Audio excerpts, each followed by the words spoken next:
आज के वीडियो में हम डिस्कस करेंगे डायबिटीज़ से होने वाली आँख की बीमारी और इसके इलाज के बारे में। देखिए, बेसिकली डायबिटीज़ हमारी आइज़ को 3 तरह के नुकसान पहुंचा सकती है। पहला, धुंधलापन। जब भी हमारी डायबिटीज़ अनकंट्रोल्ड होती है तो उसकी वजह से हमारी आइज़ में धुंधलापन आ जाता है। ये धुंधलापन मोस्टली टेम्परेरी होता है।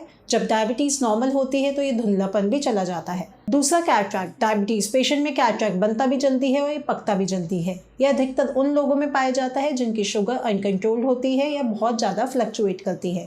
थर्डली, डायबिटिक रेटिनोपैथी यानी डायबिटीज़ की वजह से पर्दे में नुकसान। इसके बारे में आज हम डिटेल में बात करेंगे। अब आमतौर पे जो भी लाइट आइज़ के अंदर एंटर करती है वो कॉर्निया और लेंस के थ्रू होते हुए रेटिना पे फोकस होती है।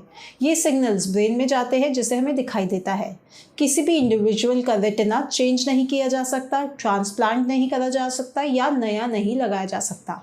डायबिटिक रेटिनोपैथी की बेसिकली 3 स्टेज होती है। First, non proliferative diabetic retinopathy.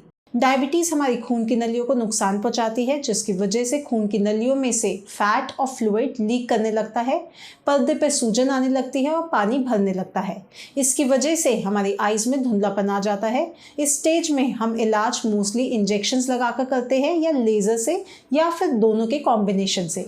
Second stage होती है प्रोलिफरेटिव डायबिटिक रेटिनोपैथी। इसमें हमारे पर्दे को ऑक्सीजन नहीं मिल पाता, ब्लड नहीं मिलता क्योंकि खून की जो नलियाँ होती है वो ख़राब हो चुकी होती है और फिर हमारी आइज़ ब्रेन को एक सिग्नल भेजती है जिससे कि नई खून की नलियाँ आँखों के अंदर बन जाती है। ये खून की नलियाँ ख़राब होती हैं, पतली होती है, नुकसानदेह होती हैं। ये किसी भी टाइम फट सकती हैं जिससे आँख में हेमरेज हो जाता है, ब्लड फैल जाता है, नज़र अचानक से चली जाती है। इस स्टेज का इलाज हम multiple injections, multiple laser sitting और दवाइयों से करते हैं। थर्ड और फाइनल स्टेज होता है ट्रैक्शनल रेटिनल डिटैचमेंट यानी पर्दे का उखड़ जाना। ये जो नई खून की नलियाँ प्रोलिफरेटिव डायबिटिक रेटिनोपैथी में बनती हैं, ये कमज़ोर होने के कारण सिकुड़ने लगती हैं। इसकी वजह से पर्दे पर भी खिंचाव पड़ता है जिससे पर्दा अपनी जगह से हिल जाता है। अनफॉर्चुनेटली इस स्टेज का इलाज सिर्फ सर्जरी है। सर्जरी भी मेजर सर्जरी है जिसके बाद नज़र कितनी वापस आएगी ये कहना मुश्किल हो जाता है। जब भी आप आई डॉक्टर के पास जाते हैं डायबिटीज़ के चेकअप के लिए एंड आपकी आइज़ में डायबिटिक रेटिनोपैथी पाई जाती है तो डॉक्टर आपके लिए कुछ टेस्ट प्रिस्क्राइब करते हैं। इनमें से मेन टेस्ट होते हैं OCT जो कि CT स्कैन की तरह होता है रेटिना का, और एंजियोग्राफी जिसमें डाई का छोटा सा इंजेक्शन हाथ पे लगाया जाता है। पर्दे की फ़ोटोज़ ली जाती है ताकि पता चल सके डायबिटीज़ कौन सी स्टेज पे है और इसका क्या इलाज करना है।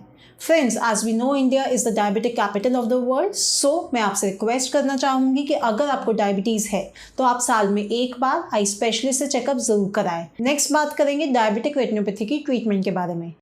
डायबिटिक रेटिनोपैथी में जो सबसे इम्पॉर्टेंट चीज़ है वो है डायबिटीज़ कंट्रोल। अब ट्रीटमेंट की बात करें तो डायबिटिक रेटिनोपैथी के ट्रीटमेंट में इंजेक्शन और लेज़र सबसे ज़्यादा इम्पॉर्टेंट है। इंजेक्शन बेसिकली हमारे मैकुलर एडिमा यानी पर्दे की सूजन को कम करता है, साथ ही में जो नई खून की नलियाँ बनती है उन्हें सुखाता है। ये एंटी-VEGF इंजेक्शन होते हैं जिनमें 3 टाइप्स के हैं। फर्स्ट है एवास्टिन जिसकी कॉस्ट 10,000 रुपये है, राजुमैब जिसकी कॉस्ट 20,000 रुपये है और फाइनली आइलिया जिसकी कॉस्ट 60,000 रुपये है।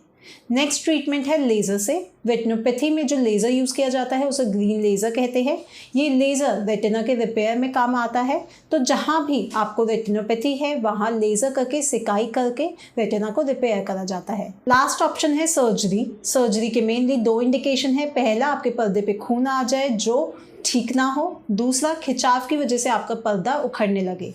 इसके लिए जो सर्जरी करी जाती है उसको विट्रेक्टमी सर्जरी कहते हैं। बट सर्जरी के बाद आपकी विजन में कितना सुधार होगा आपकी पर्दे की कंडीशन पे डिपेंड करता है। तो अगर आप भी रेटिनोपैथी का इलाज करवाना चाहते हैं तो आज ही हमारी हेल्पलाइन नंबर पे कॉल करके फ्री चेकअप बुक करें।